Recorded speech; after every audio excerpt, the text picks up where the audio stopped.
Welcome to my YouTube channel learning time. आज हम करेंगे क्लास 9 का chapter 6।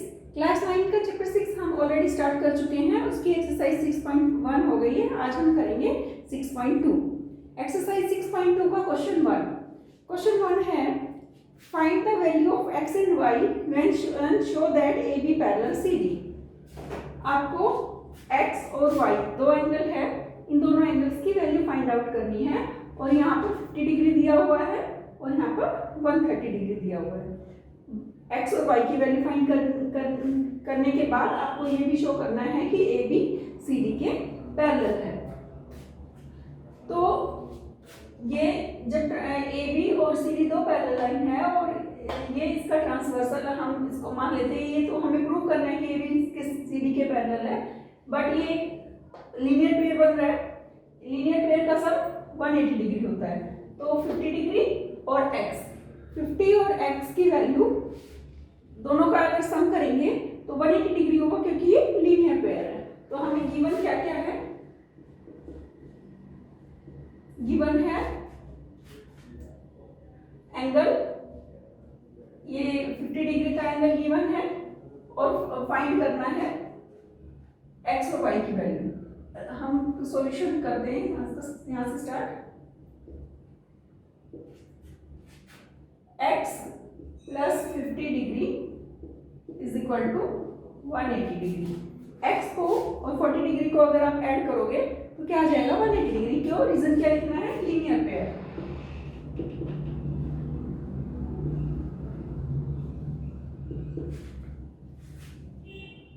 x is equal to 180 degree minus 50 degree. 180 degree में से 50 डिग्री माइनस कर देंगे। क्यों, क्योंकि दोनों का सम 180 डिग्री है। दोनों के सम में से अगर एक माइनस कर दोगे तो दूसरे की वैल्यू आ जाएगी, तो यह आ जाएगा 130 degree. x is equal to 130 degree. x की वैल्यू 130 डिग्री होगी और x और y क्या है, x is equal to y। Reason क्या है, अल्टरनेट एंगल। अल्टरनेट एंगल का दोनों इक्वल होते हैं। जब दो पैरेलल लाइन है, ये दोनों x और y अल्टरनेट एंगल हो गए और ये दोनों इक्वल हो गए, तो x y के इक्वल हो जाएगा। तो y की वैल्यू क्या हो गई, y भी 130 डिग्री हो गया। x की वैल्यू 130 डिग्री और तो सॉरी x की वैल्यू 130 डिग्री आ गई और y इसके अल्टरनेट है, ठीक है। y की वैल्यू 130 डिग्री आ गई। आप इससे भी निकाल सकते हो x और y अल्टरनेट एंगल है, और दूसरा इससे भी कर सकते हो कि ये वर्टिकली अपोजिट एंगल है। आप ऐसे भी कर सकते हो y is equal to 130 degree. इसमें रीजन क्या लिखोगे, क्योंकि y को जो 130 है वो वर्टिकली अपोजिट एंगल है, वर्टिकली अपोजिट एंगल। तो y की वैल्यू 130 डिग्री आ गई और x की वैल्यू भी 130 डिग्री आ गई। आपको क्या फाइंड करना है कि ये पैरेलल है। हम ये अल्टरनेट एंगल हो गए, लीनियर पेयर हो गए, और ये अगर हम वर्टिकली अपोजिट एंगल वाले रीजन से करना चाहे तो इससे भी कर सकते हैं। दोनों रीजन से आप कर सकते हैं, या तो ये कर लो या ये कर लो। इसमें y 30 डिग्री 130 डिग्री क्यों लिखोगे, इसमें रीजन आप वर्टिकली अपोजिट कर सकते हो और इसमें अल्टरनेट एंगल कर लिख सकते हो। तो दोनों रीजन से आप कर सकते हो। तो इसमें AB पैरेलल CD आगे, क्यों, रीजन क्या लिखेंगे, क्योंकि अल्टरनेट एंगल तभी इक्वल होते हैं जब पैरेलल लाइन होती है। Because alternate angles are equal.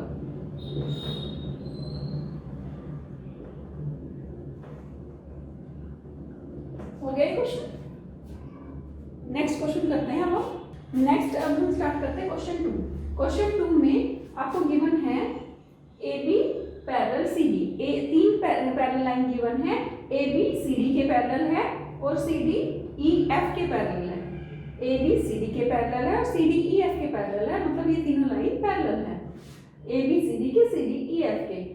आपको y ratio z y ratio z की वैल्यू मतलब इसका रेशो 3:7 गिवन है और आपको x की वैल्यू फाइंड आउट करनी है।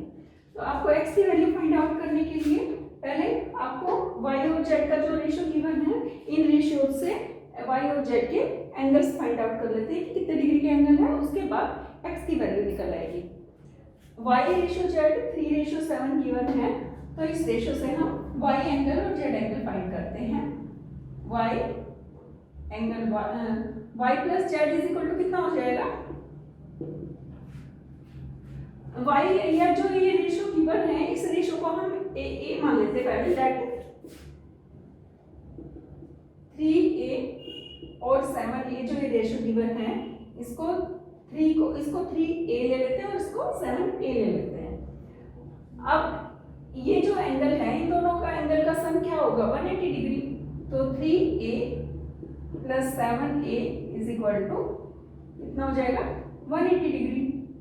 3a और 7a 10a हो गया, 10a is equal to 180 degree.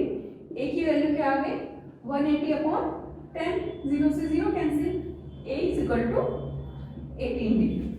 मतलब अगर a 18 आ गया, यहाँ पे 3a है तो 3 से मल्टीप्लाई करेंगे तो 3a कितना हो जाएगा 18 इंटू 3, 18 3 जा 54, 7a कितना हो जाएगा 7 इंटू 18 126 मीन्स जो आपका 3a मतलब एंगल y कितना आ गया 54 डिग्री और z कितना आ गया 126 degree.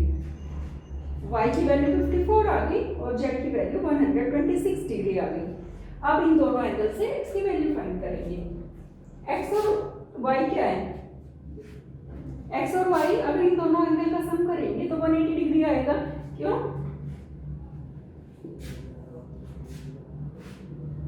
x plus y is equal to 180 degree.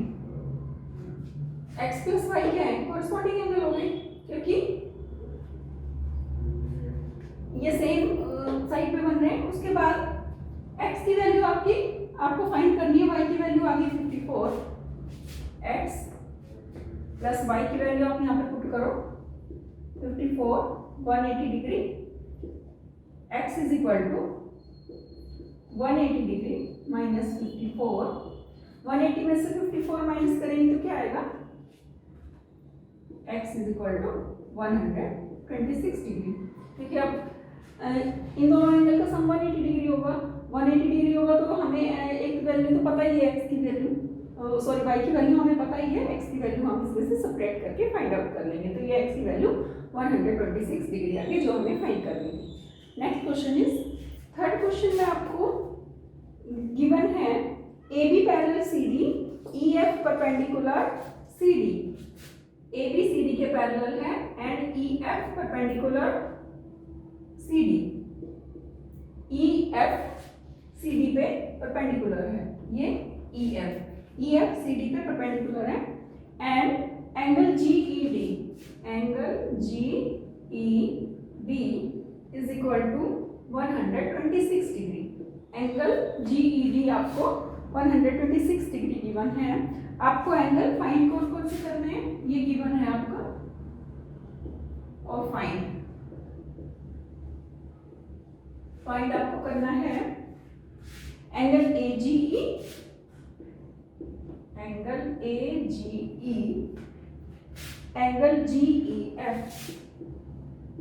GEF and angle FGE,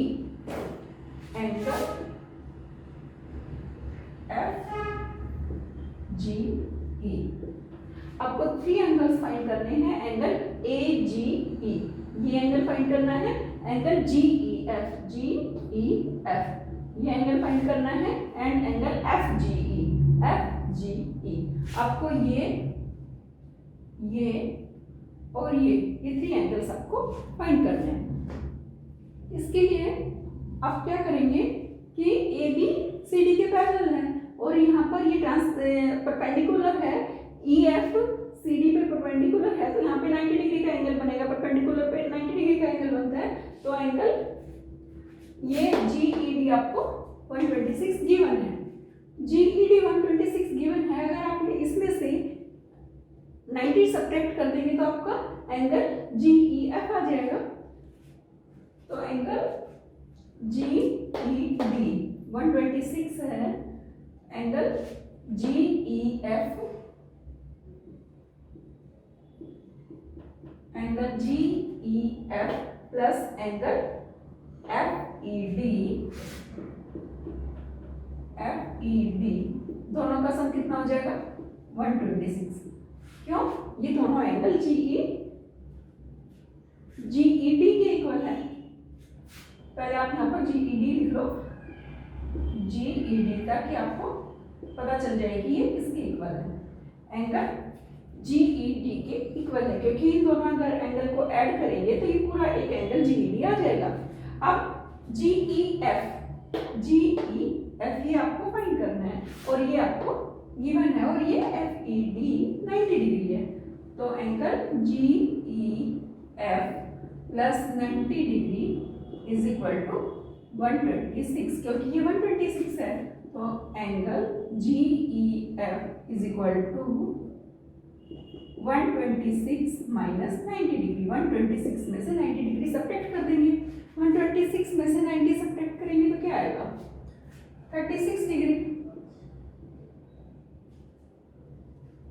90 plus 36 126 36 degree GEF आ गया, मतलब ये वाला एंगल 36 डिग्री आ गया। यहाँ 36 है, यहाँ 90 है। आपको फाइंड ये एंगल करना है और ये एंगल करना है, ये एंगल करना है। 36 जो एंगल AGE है, एंगल AGE, एंगल AGE इसके अल्टरनेट एंगल है GED के,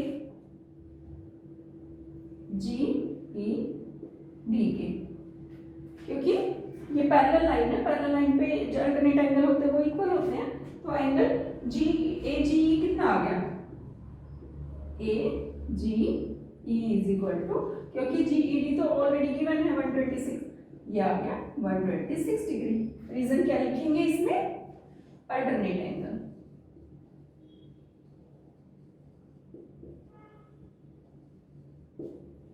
GED एंगल आ गया, GEF आ गया 36 डिग्री। तो आपके दो एंगल आप निकाल चुके हैं, AGE GEF। अब निकालना है FGE, दिस वन। FGE ये लीनियर पेयर बन रहा है, तो आप लिखेंगे AGE plus G angle AGE और ये angle FGE plus angle FGE is equal to 180 degree. Reason linear pair.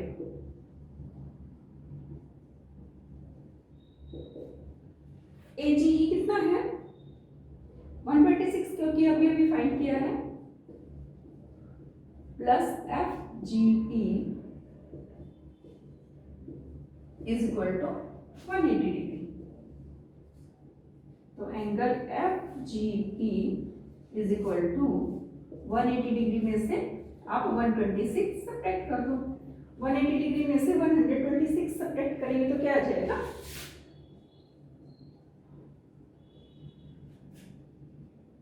54 degree.